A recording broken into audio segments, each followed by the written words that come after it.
Hafner, eu advoguei para a igreja no início da gestão do atual pastor Ailton. Eu era advogado da igreja. E qualquer documento, qualquer transação da igreja, ele só assinava depois do meu carimbo e a minha assinatura. Isso aí era um consenso entre eu e ele tomava isso como regra. Então, ele iniciou a administração dele de forma correta, iniciando, obedecendo, mas ele, depois que observou que ali era uma fonte de riqueza, ele mudou completamente o seu comportamento.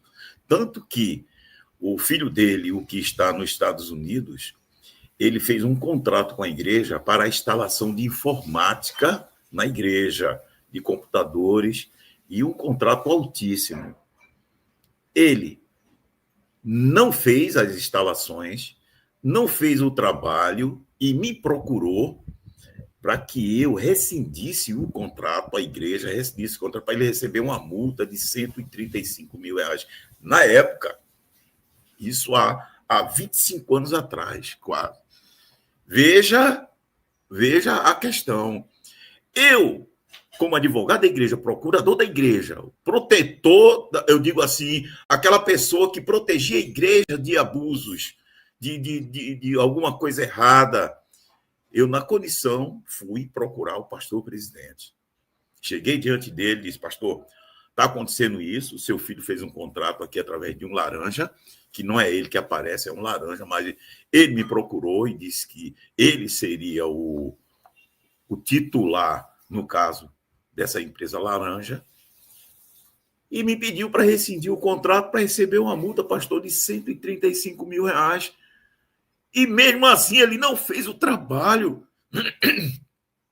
O pastor me olhou, aí disse para mim: doutor Miguel, o senhor está certíssimo. Pode ser meu parente, pode ser o que for. O senhor está certo, porque você tem que preservar os interesses da igreja.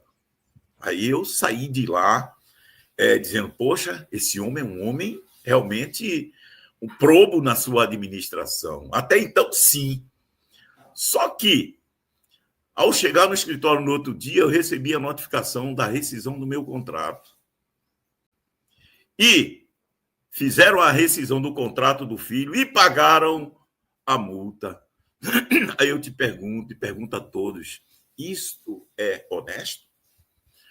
Eu fui demitido, fui exonerado, fui rescindido do meu contrato, porque eu agi de forma correta, na lisura. E esse foi um dos motivos que eu fui afastado do trabalho que eu estava fazendo e prestando à igreja, um trabalho que era um trabalho certo, correto. Então, isso aí, a mídia já veiculou, eu já confirmei isso, e ele sabe que é verdade, certo? O filho fez esse contrato, não prestou nenhum serviço, e mesmo assim a igreja rescindiu o contrato para ele receber a multa de R$ 135.000, e foi paga essa multa. Então, eu tenho minha consciência tranquila de tudo que eu estou fazendo. Eu não estou lutando contra a Igreja Evangélica Assembleia de Deus, porque eu sou membro há 50 anos. Meus avós já eram membros da Igreja Assembleia de Deus. Quer dizer que tem uma história do início da igreja aqui no estado de Pernambuco. Então, eu não posso ficar calado diante de tudo que eu vejo de errado, as aberrações, e eu vejo uma multidão caminhando para o precipício, caminhando para o inferno, uma multidão, porque quem está seguindo os ideais desse homem está seguindo certamente para o inferno, porque, olha, o que eu recebo de denúncias não é brincadeira, o que eu recebo de coisa, pessoal, eu não posso fazer milagres, porque ninguém vai parar esse homem vai continuar aqui dentro do estado de Pernambuco a praticar esses abusos religiosos, porque ele acha que é imune a qualquer coisa. É a imunidade religiosa que ele acha que tem. Tanto é que esse caso de Jussara é um caso pequeno. Quantas pessoas ele humilhou de público, quantas pessoas ele fez verdadeiro terrorismo psicológico, e as pessoas chegaram ao ponto de entrar em depressão e morreram. Quantas? Inúmeras. Quantas pessoas sofrem hoje por conta dele? Quantas pessoas estão saindo da igreja pelas mentiras dele, pela prática dele diante daquela situação da audiência que ele mentiu, dizendo que não conhecia o projeto de cidadania. Aquela mentira dele, Rafne, fez com que um membro poderoso da igreja, se eu não me engano, ele era um coronel, ele ligou para mim e disse: olha, eu estou saindo da igreja por conta daquela mentira que o pastor disse em audiência. Porque todos sabem que ele foi o criador do projeto Cidadania, ele que alimentava isso, e eu trabalhei nesse projeto Cidadania, o coronel disse a mim. Mas eu estou saindo exatamente por conta disso, porque eu não aguentei aquela mentira. Um homem que sobe no púlpito, prega amor, prega a verdade, e mente, e ao mesmo tempo pratica o desamor, depredando a igreja lá de Jussara. Quer dizer que a gente está, na verdade, expondo um homem que há muito perdeu a fé, há muito deixou o caminho da verdade, há muito deixou de trilhar o que um verdadeiro pastor deve fazer na igreja. Há muito. Eu considero que ele deixou de trilhar após esse episódio do filho. Ali, ele tirou qualquer empecilho na sua frente, porque até então ele só praticava algum ato depois do meu carimbo. Depois a coisa ficou solta e ele faz o que quer. O estatuto para ele é lixo. O estatuto não existe. Se esse estatuto tivesse alguma vigência ou prevalência, com certeza esse homem já teria sido afastado por uma comissão. Mas não, o homem chegou hoje, ele pode dizer: eu sou a lei, eu sou o estatuto, porque ele determina tudo, qualquer ato na igreja. Qualquer ato, veja bem o que eu estou dizendo, qualquer ato da igreja praticado por qualquer pastor tem que passar pelo crivo dele. Inclusive, o deputado federal foi participar de uma ceia numa igreja, a Assembleia de Deus, mas não sendo do ministério dele. Ele chamou esse cara, esse deputado, o expôs publicamente, fez uma execração desse homem publicamente, e o homem não fez nada, obedeceu, para você entender o tipo de pessoa que está na liderança da igreja aqui no estado de Pernambuco.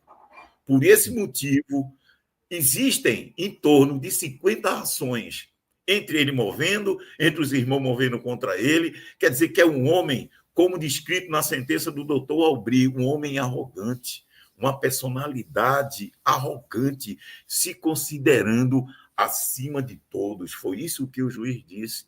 Na audiência, ele se postou como ele tivesse acima de todos, até do próprio juiz, para se entender a personalidade desse homem. Porque a gente pode entender pelos atos.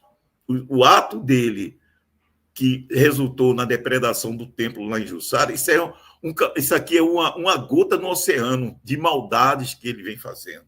Isso é uma gota no oceano. Ele realmente disse para uma pessoa que estava com ele: olha, eu piso e afasto a cabeça do tronco. Onde eu piso, não nasce grama. E outra coisa, ele é uma pessoa assim, e se alguém tiver dúvida, tente contrariá-lo, que vai ver na pele a arrogância, a prepotência. É Nabucodonosor, com certeza, que Deus vai ter que parar. Esse homem está de um jeito que não tem quem o pare. Não tem quem o pare. E ele já colocou o filho, contrariando o estatuto, criando uma inovação para sucedê-lo. E o filho vai suceder, por quê? O filho vai manter os salários desses pastores que dependem dessa votação. Porque qual o pastor, semi-analfabeto, ou tendo primeiro grau, vai ganhar de 30 a 40 mil reais? Nenhum. Tanto é que muitos pastores ligam para mim, porque devido a ter esse tempo todo de assembleia, os pastores entram em contato comigo. O pastor ligou e disse para mim: Miguel, a maioria desses pastores, a maioria possui amantes. Mas as próprias esposas dizem para ele, olha, se você confessar esse pecado, eu deixo você. Porque onde a gente vai ganhar esse valor? Veja que absurdo. Então, as esposas dos pastores estão liberando esses pastores para possuir amantes. E você sabe que na igreja, esse poder religioso, algumas pessoas de mente fraca acham que eles são homens de Deus e se entregam a ele para as servícias dele. Isso a gente está cansado de ver aí na mídia, os pastores tendo amantes e mais amantes. Por quê? As próprias esposas aceitam, porque vai ficar sem essa fonte de renda. Então, hoje, o retrato é esse. O retrato é esse. É de abuso religioso, abuso de poder, e não tem quem o pare. Quem poderia parar? Os membros deixando de pagar dízimos. Aí está o segredo. Eu vou bater nessa tecla sempre. Compre alimentos. Se você quer ajudar alguém, compre cesta básica, dê em forma de dízimo para essas pessoas, mas não alimentem a volúpia desse homem. Esse homem está um homem hoje bilionário com a captação de dízimos e ofertas. É de 15 a 20 minutos a orientação dos seus pastores a pedir dízimo. Estão verdadeiros pedintes. O fato que eu relatei de eles irem na casa de idosos para pegarem o benefício do INSS é coisa gritante. Então, Rafne, o caso de Jussara, com certeza, está em andamento. Eu vou trazer aqui as novidades. Quando vir o orçamento, eu vou também publicar nas redes sociais. E quando o juiz deferir essa tutela, que a igreja for obrigada a pagar para a reconstrução, também eu trarei aqui para o conhecimento de todos.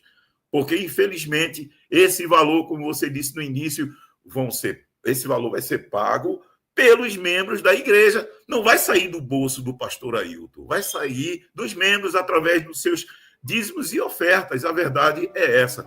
Então, eu quero agradecer